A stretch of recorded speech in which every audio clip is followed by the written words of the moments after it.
Mga high-risk close contact ng COVID-19 positive sa bayan ng Santa Barbara, Iloilo, isinailalim na sa RT-PCR test. Si Daryl Marie Sarmiento ng GMA Regional TV 1 Western Visayas nakatutok.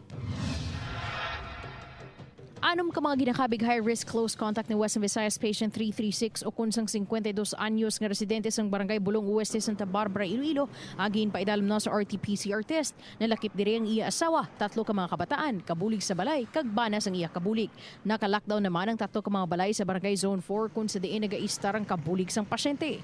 Gintagaan ko na dito sang bugas kahapon na isa ka sako kag mga iban pa nga kinahanglanon nila, no, especially ang mga PPEs, ang ang face mask, no, kag mga alcohol for protection. Suno kay Somo, wala sang travel history ang nasambit nga pasyente. Hunyo 23 sa gin-check up ini sa isa ka klinik sang banwa kag nagwa nga may pneumonia ini. Gani gindala siya sa ospital sa syudad. Hunyo 25 sang gin-swab ini kag Miyerkules ang nagwa ang resulta nga positibo sa COVID-19. Apisar nagbisita ini sa medical clinic sa banwa, suno sa alkalde, wala man ini nagtiner kag ginakabig nga low risk ang mga naka-close contacts ini didto.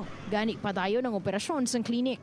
Pero gin-trace na nila ang ilang staff. Amula na ang ilang staff daw medyo nila nga daw low risk man, so gin pa home quarantine, no. Kag that is according to Doc Zoe kay ginistorya ya sa akon. Pero wala sila nag-close considering sadto nga time gamay man lang ang ila pasyente kag may social distancing. Nagapatigayon man sa karon sang contact tracing nga banwa sang Anila o Banate kag Pavia sa diin ginapasunin na kabisita ang pasyente bangod may negosyo ini nga glass installment. Upod kay Hans Desierto, Daryl Marie Sarmiento, 1 Western Visayas.